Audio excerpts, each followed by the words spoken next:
6 days. That is the window between Mark Carney arriving in Sydney and Mark Carney getting on a call with Donald Trump. In those 6 days, he spoke at Australia's most prestigious foreign policy institute, held bilateral meetings with Anthony Albanese, addressed the Australian Parliament, signed deals on critical minerals, clean energy, artificial intelligence, and defense cooperation. Then he picked up the phone and talked to Trump about trade. Think about what that sequence means. He built the leverage first, then he made the call. That is not how Canada has traditionally done foreign policy. For 70 years, the operating logic of Ottawa's foreign ministry was straightforward. Washington first, everyone else second. When a problem arose with an ally, you called Washington to fix it. When you needed cover on a difficult issue, you looked to Washington for protection. The alliance was the frame. Everything else fit inside it. Mark Carney just turned that frame inside out. And he did it deliberately, visibly, and in the capital city of one of America's closest allies in the Indo-Pacific. To understand why that matters, you have to go back about 6 weeks before the Sydney trip. In Davos, in January, Carney gave a speech that drew a standing ovation. He said, and the transcript confirms this, that the world was experiencing a rupture, not a transition. He said that middle powers must act together because, as he put it, if we're not at the table, we're on the menu. Trump responded from his own Davos stage the following day, suggesting Canada benefits too heavily from the United States. That exchange, that call and response between a G7 prime minister and the sitting American president on a public stage in front of the global business elite set the terms for everything that followed. 2 days after Carney's Davos speech, Albanese went on Australian television and said, when asked about Carney's remarks, "I agree with him." He didn't qualify it. He didn't hedge. He just agreed. And shortly after, the Australian government announced Carney would come to Canberra, address the parliament, and sign a new chapter in the bilateral relationship.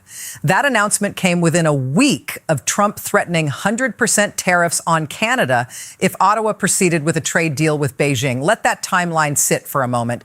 Carney challenges the hegemonic order in Davos. Trump pushes back and raises tariff threats. Albanese agrees publicly with Carney. Carney comes to Australia and builds new architecture. Then Carney calls Trump. This is not diplomacy as usually practiced. This is sequencing. And Carney, a former governor of the Bank of England, a former Bank of Canada chief, a man who has spent his professional life managing systemic risk, understands sequencing better than almost anyone currently in elected office. So what exactly did he build in Sydney and Canberra? The list is worth going through carefully because each individual item looks modest, but the totality is something else entirely. First, a joint critical minerals alliance. Canada and Australia together control approximately a third of global reserves of lithium, uranium, and iron ore. These are not peripheral commodities. They are the backbone of electric vehicles, batteries, advanced defense systems, and the hardware infrastructure of artificial intelligence. By formalizing a joint alliance on critical minerals production, Carney and Albanese announced, in effect, that two trusted democracies will work together to ensure that neither China nor the United States can achieve unilateral dominance over that supply chain. Carney framed it explicitly this way. Canada and Australia are working to build, in his words, the largest mineral reserve held by trusted democratic nations. That is not a trade deal. That is strategic positioning. Second, a clean energy partnership, a formal bilateral agreement covering two-way investment in clean energy sectors, technology transfers, and sustainable supply chains. This matters because clean energy investment is one of the pressure points where the Trump administration and its allies most sharply diverge. When Trump withdrew from the Paris Agreement and began rolling back domestic clean energy incentives, allied nations were left holding programs and commitments that no longer had American backing. Canada and Australia just signaled they will develop those commitments bilaterally without waiting for Washington. Third, a defense and radar agreement. This one is easy to miss in the coverage, but it is arguably the most consequential. Canada is buying Australia's over-the-horizon radar system for use in the Arctic. Canadian Armed Forces personnel will begin training on that system in Australia in mid-2026. The system is a component of NORAD modernization, Canada's continental defence architecture. What that means in practice is that Canada is integrating Australian defence technology into a system that has historically been almost entirely American dependent. Carney flagged the underlying logic directly, noting that currently 70 cents of every dollar Canada spends on defence goes to the United States. That statement, delivered from the Australian Parliament floor, is a number with a target drawn around it. Fourth, investment coordination between Canadian pension funds and Australian superannuation funds. An MOU formalizing collaboration to unlock what Carney described as part of Canada's mission to generate $1 trillion in investment over the next 5 years. The combined weight of Canadian pension funds and Australian superannuation is enormous. Both systems are among the most sophisticated sovereign investment vehicles in the world. If they begin coordinating on infrastructure, resource development, and technology investment, the capital pool they represent rivals or exceeds anything Washington can mobilize through conventional bilateral channels. Fifth, and perhaps most structurally significant, a commitment to work jointly toward connecting the CPTPP trade bloc with the European Union. The CPTPP already represents 595 million consumers and about 11% of global GDP. The EU represents another 450 million consumers. A bridging agreement between those two blocs, with Canada and Australia as the architects, would create a trade zone that covers roughly a third of global economic output, and does so entirely outside the bilateral American trade framework that the Trump administration has been using as leverage.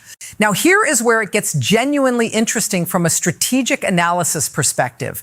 Notice what Carney did not do during those 6 days. He did not publicly criticize Trump by name. He did not frame any of this as anti-American. He did not call for a rupture with Washington. Every deal he signed, every speech he gave was framed in the language of building, not opposing. He used the word rupture to describe the current global moment, but he consistently framed Canada and Australia's response as constructive rather than reactive. That is deliberate. That is the operating doctrine. And it creates a genuine problem for the Trump administration because there is no obvious countermeasure. If Canada and Australia were openly defying Washington, the White House could apply pressure, tariff threats, public attacks, diplomatic cold shoulders. Trump has shown he is willing to do all of those things. But what do you do when two allies are simply deepening their own relationship? When they are signing investment agreements, sharing defense technology, and building a minerals coalition that frames itself as serving democratic values? You cannot credibly oppose that without appearing to oppose democracy itself. The framing has been constructed to be attack resistant. That is not an accident. This is a good moment to step back and be precise about what has actually changed and what has not. Canada remains inside NATO. Australia remains inside ANZUS and AUKUS. Both countries remain Five Eyes partners. None of those structures have been challenged or abandoned. What has changed is the political premium each country places on the American relationship, and the effort each is now investing in building alternative weight. As reporting from the Lowy Institute and from Australian analysts at the University of Queensland has noted, the weakest link in the American alliance system right now is not American military capability. It is American reliability. Deterrence, as those analysts put it, depends not just on hardware and presence. It depends on confidence that commitments will be honored and that allies will not be treated with disdain. When that confidence weakens, allies hedge. Hedging is quiet. It does not make headlines, but it is the first structural shift in an alliance system, and it typically precedes larger realignments. If you find this kind of structural analysis valuable, the kind that tracks what governments are actually doing rather than just what they are saying, subscribing to this channel is how you make sure the algorithm sends this content to people who are looking for it rather than burying it under the noise. The work here is independent, the sourcing is documented, and this story is moving fast. Now, back to the architecture Carney is building, because there is a dimension that has not been sufficiently examined in the mainstream coverage. Carney's 10-day trip was not just Australia. Before Sydney, he was in India, where he signed a separate set of agreements and described India as a natural partner. After Canberra, he was heading to Japan. Then, reporting emerged that he will now travel to Norway to observe NATO exercises and then to the United Kingdom. Connect those stops on a map: India, Australia, Japan, Norway, United Kingdom. That is not a diplomatic tour. That is a coalition tour. Each stop adds a node to a network that, taken together, spans the Indo-Pacific, the North Atlantic, and the G7. And every node is a country that has, in some form, been on the receiving end of American economic pressure under the current administration. The question that framework raises, and it is worth sitting with, is whether this coalition is being built as a negotiating position or as a permanent alternative architecture. Those are very different things with very different implications. If it is a negotiating position, then Carney is doing exactly what he told the Lowy Institute audience, building leverage before making the call. In that reading, the Australia trip, the India agreements, the Norway NATO visit, all of it is designed to demonstrate to Washington that Canada has options, that it can attract capital, secure defense technology, and build trade routes that do not depend on American goodwill. That demonstration of optionality changes the balance of power in any subsequent conversation with Trump. You negotiate differently when you have alternatives than when you do not. But if it is permanent alternative architecture, if the deals signed in Canberra are designed to endure regardless of what happens in Washington, then what Carney is building is something more historically significant. The post-war alliance system was organized around American leadership, not just because Washington was powerful, but because Washington was considered reliable. Allies embedded themselves in American-led institutions because those institutions were stable and predictable. If that reliability has been permanently degraded, and the coverage from analysts at Chatham House and the Lowy Institute suggests serious people believe it has, then the rational response for middle powers is to create parallel structures that can function independently. The Critical Minerals Alliance is a perfect example of this ambiguity. On the surface, it is a trade and investment agreement between two friendly democracies. It is entirely compatible with existing alliance arrangements. But underneath that surface, it creates a joint resource structure that gives Canada and Australia independent bargaining power in any conversation with either Washington or Beijing about supply chains, pricing, or access. That structural independence accumulates over time. It does not evaporate when political winds shift. The AUKUS dimension adds another layer of complexity that the Canadian visit brought into sharp relief. Reporting from Australia's Parliament, specifically debate in the Senate during Carney's visit, included Canadian officials making clear that Canada wants no part of AUKUS. Canadian Defence Minister McGuinty was direct. Canada is focused on building bridges between middle powers, Australia, Philippines, South Korea, Japan, India. That is a different architecture than AUKUS, which binds Australia into a trilateral arrangement with the United States and the United Kingdom focused specifically on nuclear submarine capability. For Australia, the question of whether AUKUS deepens genuine partnership or deepens dependency has never been more live. And the Canadian visit, with its explicit middle power framing and its explicit rejection of AUKUS by Canada, gave Australian critics of the submarine deal their most credible external validation yet. That tension inside Australia is real and it is growing. Canberra has made the largest single defense investment in its history. The AUKUS submarines represent a commitment of hundreds of billions of Australian dollars over several decades, dependent on American industrial capacity, American political continuity, and American strategic commitment. Those three things are now all simultaneously uncertain. The Lowy Institute has noted that Australian public confidence in the United States has weakened considerably since Trump returned to office. Domestic debate about AUKUS has sharpened. And the spectacle of Canada, a near identical ally profile to Australia, being subjected to tariff threats, sovereignty rhetoric, and diplomatic pressure from Washington has made every Australian analyst ask, what happens when it is our turn? Carney's answer, implicit throughout the Sydney visit, is build your alternatives before you need them. The most revealing moment of the entire trip may not have been the Parliament speech or the bilateral agreements. It was the exchange at the Lowy Institute when someone in the audience asked Carney what his game plan is for managing Trump. He laughed. Then he said, "Respect, but not obsequiousness." He added that Trump is more direct in private than in public, that private conversations allow for more genuine exchange, that there is room to work through things. What Carney was doing in that moment was communicating two things simultaneously. To the Australian audience, he was modeling a posture. Here is how you maintain dignity without picking a fight you cannot win. To Trump or anyone who would carry the message back to Washington, he was communicating, I am not your enemy. I am a counterpart. I have my own interests and my own architecture. Let's work through things. 6 days later, on March 8th, Carney and Trump spoke by phone. The readout from the Canadian Prime Minister's office runs to 4 sentences.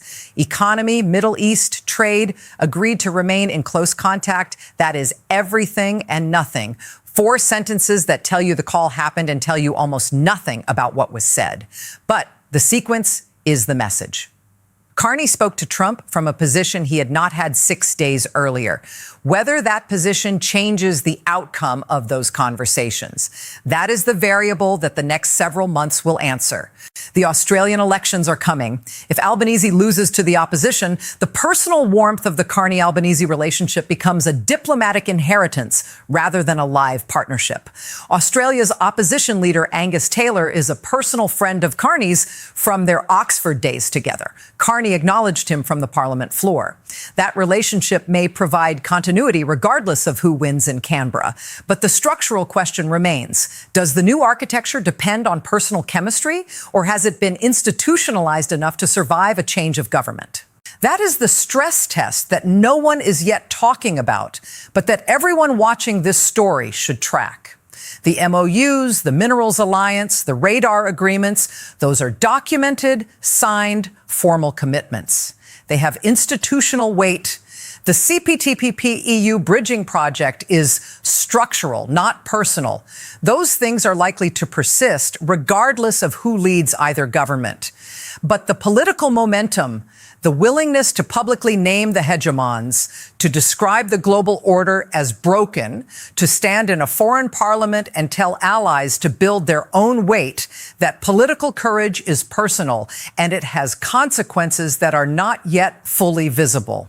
Watch the Australian elections. Watch whether the Minerals Alliance produces concrete co-development agreements within the next 12 months. Watch whether the CPTPP EU bridging project gains institutional traction or stalls in committee.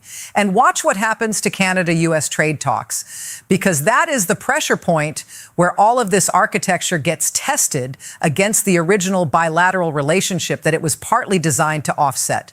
Carney built the leverage. He made the call. Now we find out what the leverage is actually worth.